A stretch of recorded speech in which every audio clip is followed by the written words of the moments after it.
తెలుగుదేశం ప్రభుత్వం పథకాల ప్రచారం పేరుతో దారి మళ్లించిన 20 కోట్ల రూపాయల భవన నిర్మాణ కార్మికుల సంక్షేమ బోర్డు డబ్బులు వెంటనే కార్మికుల కోసం వినియోగించాలని AP building and other construction workers union జిల్లా గౌరవ అధ్యక్షులు డిఎన్విడి ప్రసాద్, జిల్లా అధ్యక్షులు ఎర్ర రాంబాబు డిమాండ్ చేశారు.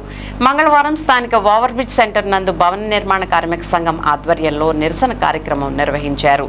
ఈ సందర్భంగా వారు మాట్లాడుతూ కూటమి నాయకులు అధికారంలోకి వస్తే 100 రోజుల్లో భవన నిర్మాణ కార్మికుల సంక్షేమ బోర్డును పునరుద్ధరిస్తామని ఎన్నికల్లో ఇచ్చిన హామీని పక్కన పెట్టి పథకాల ప్రచారం పేరుతో 20 కోట్ల రూపాయల దుర్వినియోగం చేయడం దుర్మార్గమని అన్నారు.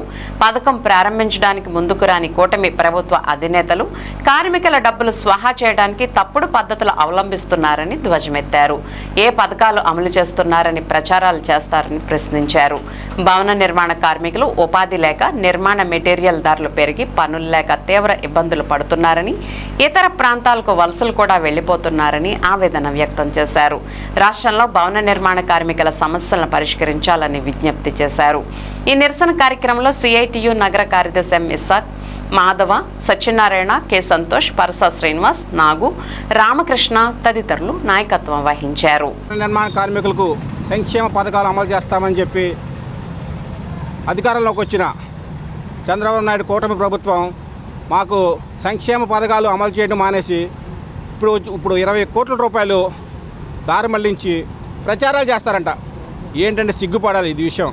ఇంత సిగ్గా అసలు సంవత్సరం అయింది. మేము రాగానే 100 రోజుల్లో మీకు సంక్షేమ పథకాలు అమలు చేస్తామని చెప్పిన ప్రభుత్వం ఈరోజు 20 కోట్ల రూపాయలు స్థానిక సంస్థల ఎన్నికల్లో దీని గురించి మా ప్రతి కార్మికులకు తెలియజేసి మనకి ఈ ప్రభుత్వం అన్యాయం చేసిందని చెప్పి తెలియజేసి ప్రభుత్వానికి వ్యతిరేకంగా మేము పనిచేస్తామని తెలియజేస్తున్నాం.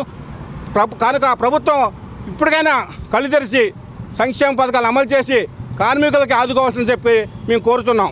ఏమండి ఆయనకి 1750 17,500 కోట్లు పెట్టి చేయించుకోమనండి. మాకు అభ్యంతరం లేదు. వాళ్ళ పార్టీ డబ్బులు తీసి చేయించుకోమనండి.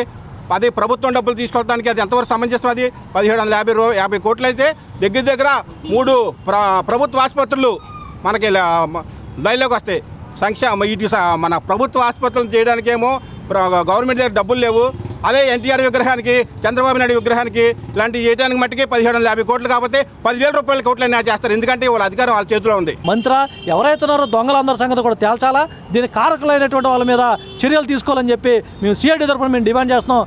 ఇప్పటికైనా భవన నిర్మాణ కార్మికుల సంక్షేమ బోర్డును పునరుద్ధరించి పథకాలు కనుక అమలు చేయకపోతే మీకు తప్పనిసరిగా గతంలో ఉన్నటువంటి ప్రభుత్వాలకు ఏ గతి పెట్టిందో ఈ ప్రభుత్వానికి కూడా అదే గతి పడుద్ది.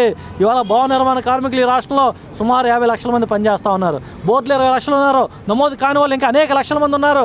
మరి వీళ్ళందరూ కూడా రేపు నుంచి మా పథకాలు అమలవుతాయని చెప్పి ఎదురు చూస్తూ ఉంటే ఇలాంటి తప్పుడు పద్ధతుల ద్వారా డబ్బులు దారి మళ్లించి అక్రమాలకి, అవినీతులకి పాల్పడితే కార్మికులు చూస్తూ ఊరుకోరని చెప్పి మేము సిఐడి తరఫున హెచ్చరిస్తూ ఉన్నాం.